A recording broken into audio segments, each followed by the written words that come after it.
Well, good evening. Good evening. After 3 months, we're back. With a bumper edition of the John and Mark VC vinyl collecting community session. Let's kick off, John. You have to do What to do? Slightly the worse for wear, I have to say, but we've had a very nice evening. This is to commemorate the very sad passing of Bernard Wright, who I learnt today was Roberta Flack's son, a great keyboard player, singer. This is an absolutely sensational album.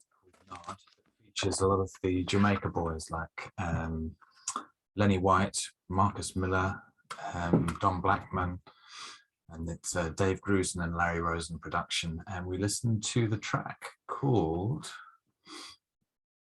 what was the track called? Spinning. Yeah. So very sad to hear Bernard Wright is no longer with us.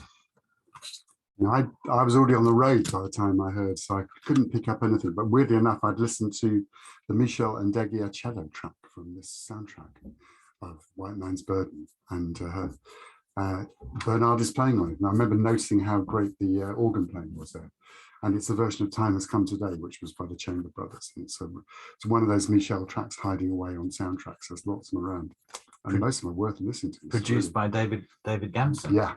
As was the next selection here, which is from the Scritti Politti album called Provision. And we listened to the David Gamson produced track called Boom, There She Was, which I hadn't realized sort of featured Roger Troutman, Marcus Miller again, Fonzie Thornton, Tawatha Agee. Yeah, I mean, a very sort of its time production, but next to the system, I think this kind of, ultimate programmed drum grooves, really. Still some programmed grooves, actually, but slightly more organically. Went for late Parliament, they're still around, of course, Parliament, is actually wonderful.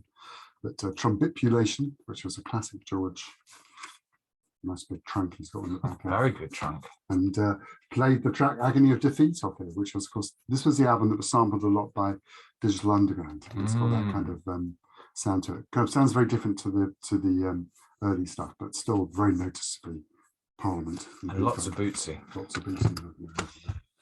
Staying in a kind of similar vein, this is the Gap Band. Their second album, although it would appear that it's their first, but it is in fact their second. We listened to the track called Shake, and it was, for me, really sort of sounding like a mix of Earth, Wind and Fire, Johnny Guitar Watson and P-Funk, with an amazing sort of scat bass solo at the end of the track from, I think it was Robert Wilson. Yeah, very talented, those three brothers, I have to say. It's kind of slightly underappreciated, I feel. So I went from a bit more bass action. I've been playing quite a lot of Michael Henderson recently on the radio show, and also listened to it at home. And this is, I think we've said this before many times on the show, probably. This is absolute classic cheap eats, really. I mean, you can get these albums. They sound great, really good songs. Some very heavy bass playing on this track, almost ridiculously heavy bass playing. So we played the track Riding off Do It All, which was, I think, from 1979. But really, they're all worth picking up, actually. Excellent. Okay. We listened to a second movement from Eddie Harris and Les McCann, and a wonderful track called Shorty Rides Again that also features Cornell Dupree on the guitar, Bernard Purdie on the drums, and Chuck Rainey on the bass. And if you don't know that tune, I heartily recommend it. Absolutely just joyous and funking and soulful and jazzy grooving.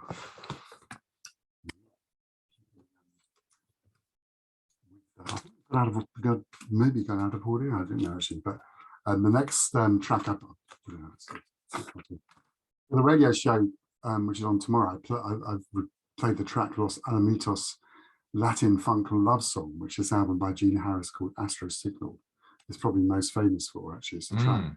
But I played the other track, Don't Call Me Nigger Whitey, which is obviously Sly Stone track, feel, which is a heavy groove actually. Oh, It's a great unbelievable. album. Actually. It's one of the classic examples of you buy an album for one track and don't listen enough to the rest of the record. No. It's all really good. It really is. John was saying that I had the track that he was playing, and I don't think I've ever played it. But I have So, that album. This is kind of weird mid-period Blue Note. So it's around 1972, 1973. Well, I carried on a Michael Henderson groove. This is from the Norman Connors album, You Are My Starship. And actually, there was also on RJ Alan Gums appeared. That's That's what we've got to okay. Anyway, I'm just going to mention that he appears on the piano and ARP. This track, just a wonderful ballad. If you're a bass player, have a listen to the use of kind of chords and double stops that Michael Henderson's using on this track. You Are My Starship. Yeah. Classic tune. Gary Bart's on the sax. For the same kind of period, picks up a Roy Ayers track, which is another one that's hiding a bit on this record, which is Every Time I See You, which is a kind of nice mid-tempo groove and a very unusual kind of structured song, actually. And also there's a version of it by Woody Shaw on the album Rosewood, which is really, really nice. And it's written by Anarji Alan Gums. And the album's called You Send Me. So we're often trying to make connections between the last tune that either of us played, and obviously I was able to follow up with another Roy Ayers album. This came out as a reissue on Record Store Day, Virgo Vibes. We listened to the title track, which was a very slow blues, lots of space, with Charles Tolliver on the trumpet and Harold Land on the tenor sax. Very nice. Keeping on the West Coast and also featuring Harold Land, I've been getting into Curtis Counts. I think that's how you pronounce his name. I've got no idea, but there's 2 volumes of his, and this second one called Consultation, which is a horrible name for a record. but it's a very nice kind of almost somewhere between kind of cool jazz and West Coast cool really, and hard bop somewhere or other in there. It's a nice record. Got great Jack Sheldon on trumpet, Harold Land on tenor sax, Carl Perkins, not the country Carl Perkins, another one on piano, Curtis Counts on bass, and Frank Butler on drums. And just love the sound of these contemporary recordings. Amazing. It's all recorded in their post room rather than in a studio, and it sounds incredible. So the recording was really impressive. And you were saying, John, you thought better than Blue Note. I do, yeah. Wow. In the same period, definitely. Probably shown this album before. I think John might have shown this album before. Legrand Jazz, Michel Legrand.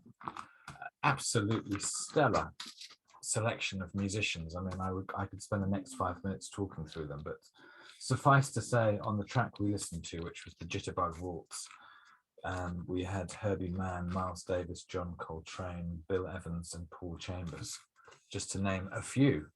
Incredible recording, incredible arrangements. And if you don't know this album, you really should have a listen. Amazing. Keeping the smaller ensemble, but also keeping the kind of large group sound, and staying, in my case, with the contemporary records. Art Pepper plus 11 modern jazz classics, really classic Art Pepper, just been reissued on the Craft Recordings label. This is actually an original, well, not original, but it's an earlier pressing, rather than that. Again, great sound, amazing lineup. I won't go through the lineup because it's also as strong as the Michel Legrand one. But they played the track Move off here. And if you don't, this is a bit of a classic record, so if you don't have it, you definitely should. Keeping a jazzy feel, but a more kind of contemporary rock album, I guess, from the 70s, The Royal Scam. We listened to the shortest track that bizarrely didn't have a guitar solo, which is called The Caves of Altamira. I mean, a fantastic album, this, just start to finish, so many great tunes. Yeah, sounding great. A few weeks ago, I was kind of slightly mulling over the fact that I hadn't bought the Everything Must Go Steady Dan record when Record Store Day was on, and I was thinking maybe I should try and pick it up. And I went down to my coffee grinder down in Portobello Road in West London, and there was a copy sitting on the stand right by the at the front of the rack, right by, for £15. So I was very happy to snap this up. And I obviously know the record already, but played the great track off this Pixeline. So one against the cost of living crisis.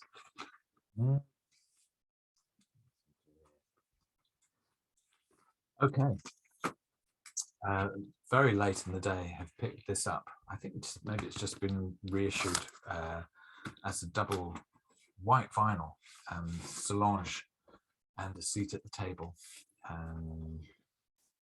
Just so, I mean, it's turned into a complete classic really, but just being reminded how spacious the mix is, actually, how little is going on, but how good it sounds, how her kind of particular effortless vocal has been so influential. I was just saying, kind of Cleo's soul completely influenced, I imagine, by this album. We listened to the first track on side C, which was This Moment.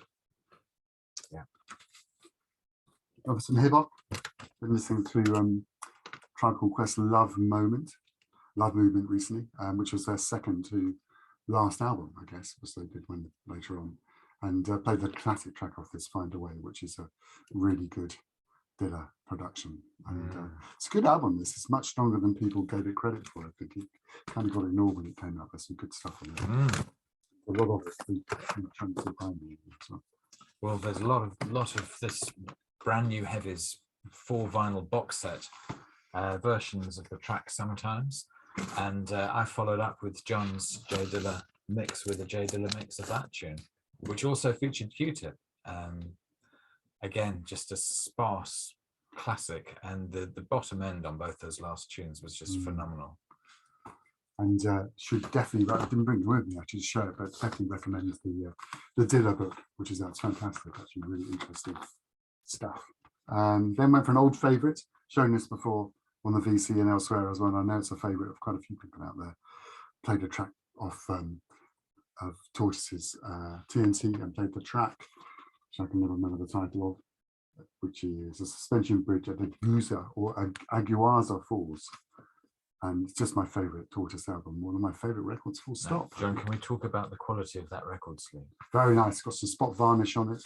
It's also tip-on cover, very nice printing. Yeah, thank you. This is how it came out originally, so this is not something reissued. No. A great album that came out last year is this one on, is it on Viva? No, on Impulse. Which is the harpist Brandy Younger, and we listened to the track called Spirit You Will, and I hadn't realized that her boyfriend, who is called Desron Douglas, is playing the bass and what she produces, and in fact writes that particular tune. But if you don't know this album, I think it's really worth investigating. Just really, I guess I followed it with the Tortoise because it has this interesting mix of electronics and acoustic instruments.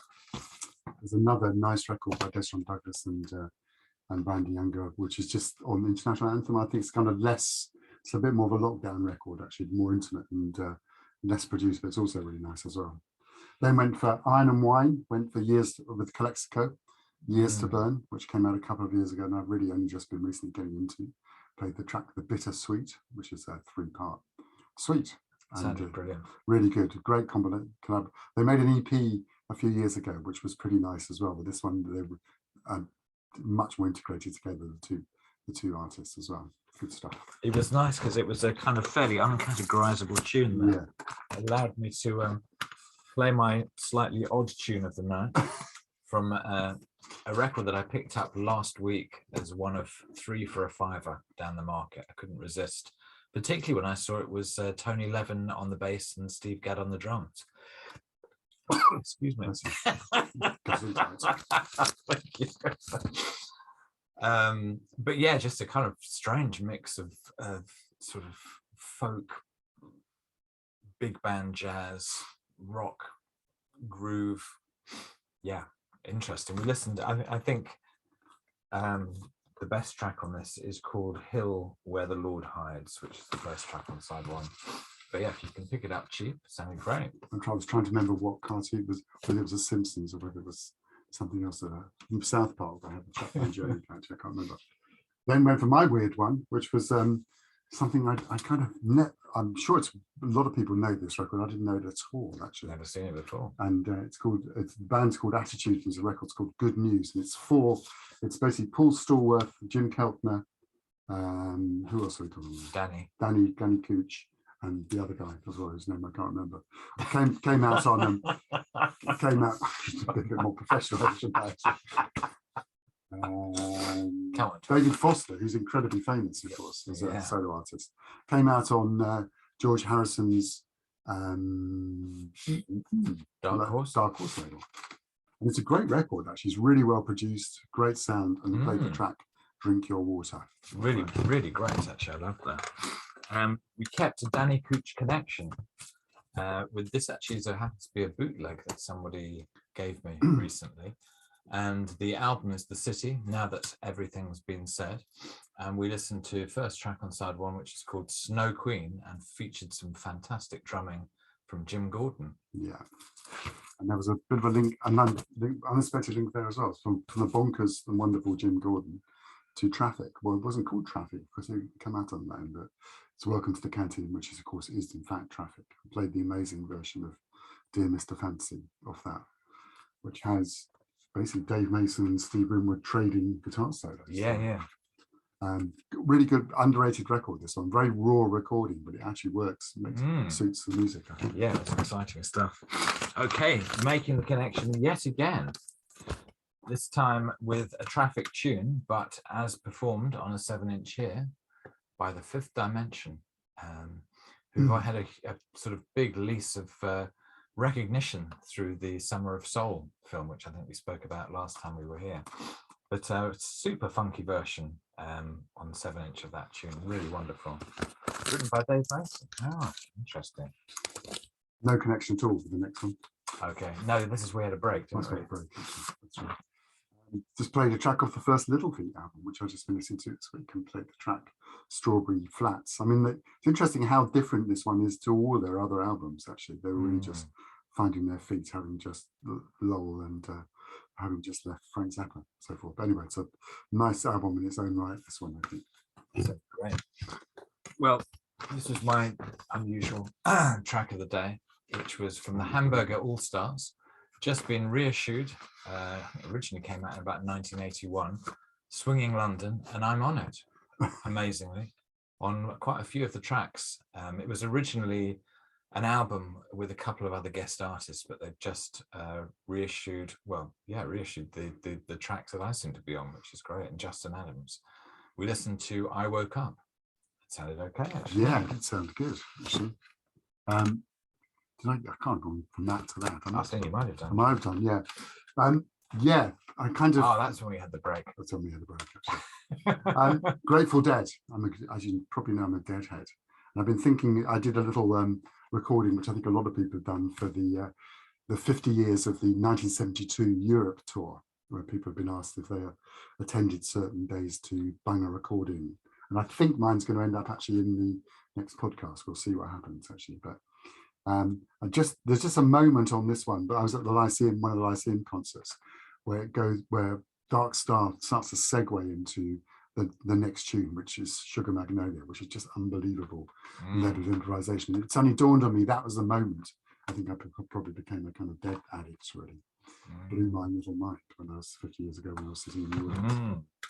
But yeah, it's a lot of I had a lot of material coming out related to Europe 72 at the moment. Some good stuff.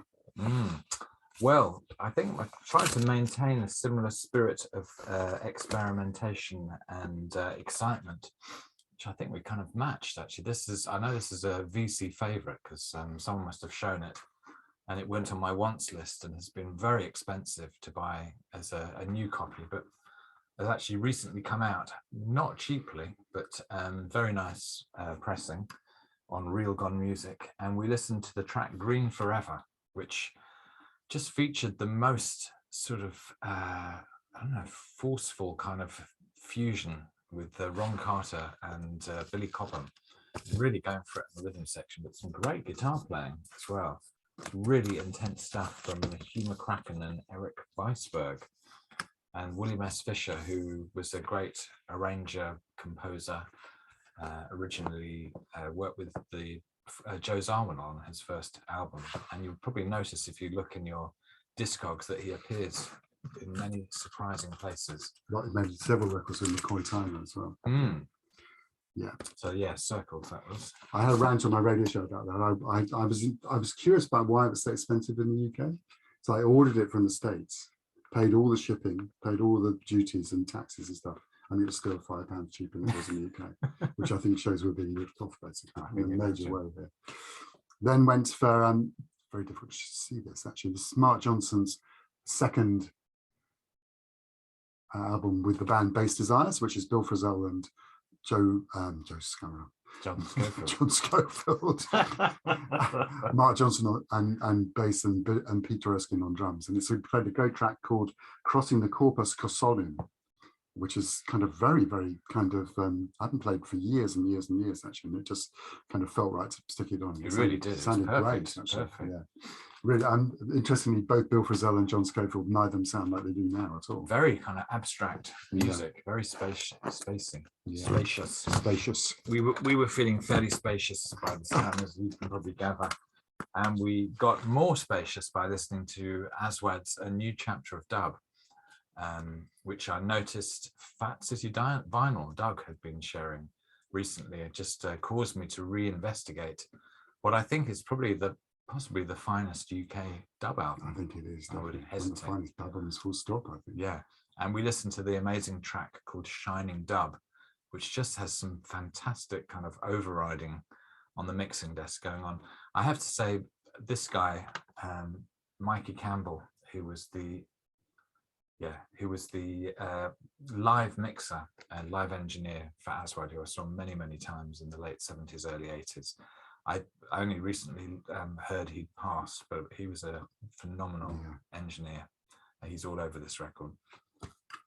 So we then had a chat about UK dub and Jamaican dub. So I touched on Jamaican dub on played Scientists Meets the Roots Radics, and it sounded very, very kind of certainly a lot less kind of experimental than the UK stuff. It's good. It's a great album. This one. There was some fantastic bass playing. And then played the track Jar Army off there. And I really recommend anybody who's interested in Flabber Holt, the bass player in the Roots Riders, to check out the YouTube videos. They're really good, actually. I have to do a big shout out to Psych in the Valley from the BC for turning me on to this track, which really was rocking for us tonight. It's The Roots Man, Only Jar. I know nothing about it beyond the fact that it's or so I understand, an end of night kind of Channel 1 sound system classic, and I can definitely hear why. Really exciting steppers tune, have you bouncing around. We must have another break or something happened, and I don't know what happened. But after that, I played a track of Blake Mills' album. We played quite a lot of Blake Mills and talked about him quite a bit on previous shows, and from his album called Look, which was where he was basically using effectively kind of redundant late 1970s guitar synth as his main instrument, but he's also working with other musicians on it. And it's kind of, I guess it's kind of ambient music, but really interesting kind of textures. And it kind of doesn't sound like it was made today, which of course, and I think that's the guitar synth sound obviously coming through on it. But the guitar synths, I think, weren't working properly, and I think there's quite a long tradition in interesting music. Playing electronic instruments that don't work properly. Prince did it a lot. Staying in a very similar kind of sonic space, we listened to Boa from Sam Gendel and Sam Wilkes on the album Music for Saxophone and Bass Guitar. And yeah, just remarking on a particular sort of genre of music that both them and Blake Mills seem to have developed in the last few years, which is genuinely different and interesting. Yeah. And then started getting a bit random. We did. We were random. Yeah, and went for Astor Piazzolla's 3 albums he made on American Clave, which is Kit Hammerham's label. They've all been reissued this week, I think, on Nonesuch in a very luscious-looking box. But I got the original album, so I probably won't get the box. But we'll see. And this is from his album, The Rough Dancer and the Cyclical Night, which is kind of where Kit Palmer was using some of the techniques that Tio Macero used with Miles, but using them with Astor Piazzolla at this stage. And yeah, played the track Molongo for 3, which is reprise, which has got a great kind of underlying theme. Mm-hmm. You've got Astor Piazzolla as a bandoneon player, which is like a huge, just like a massive accordion, basically. And music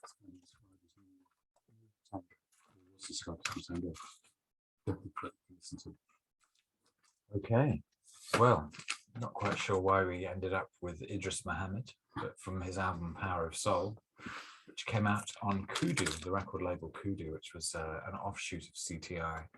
We listened to Peace of Mind, which had some great sax playing from Grover Washington, and wonderful bass playing from Gary King, and wicked drums from Idris. Yeah, again, heavily sampled, I think 31 times. Great tune. Sample, but not quite, only 17 times, I think, in this case, which is Eddie Kendricks from his second Motown album, I think it was, solo album, called All By Myself. And it was just before his amazing run of 70s albums, this one, although it was recorded, I think, in 70. And played the track Can I off here, which is got a bass line that's been used all over, as well as being sampled, been used loads of times. And so it kind of starts off as a ballad, then goes into kind of mid-tempo bit, then goes back into the ballad thing again. Some gorgeous guitar playing on there as well. Great voice. And ended with Jimmy Scott from the album The Source, which again, if you don't know it, is super worth investigating. What a voice this guy has. That's not him, although if you listen to it and you didn't know who it was, you may well think but it's this person singing. But Jimmy Scott has the most incredible voice that is very feminine in pitch, certainly, and incredible phrasing. And we listened to the track Our Day Will Come. Absolutely beautiful. I mean, if you don't know this album or Jimmy Scott, you're in for an absolute treat. Definitely. I went to see Jimmy Scott back in probably the 90s, actually. But yeah, I think he only played in London once. And the whole of the front block of the audience were all made up of singers who were just sitting there with their mouths open, basically. Well, we've come to the end. A very long video. Actually. A very long video. Thank you if you've managed to get through to the end of this. And a reminder that both John and I have radio shows on every week. There's links underneath the video. And yeah, lots of love to everybody. Yes, absolutely. Strange times everywhere, I think. Music gets us through it somehow or other. It helps anyway. And yeah, thank you for watching. Yeah, thank you for watching.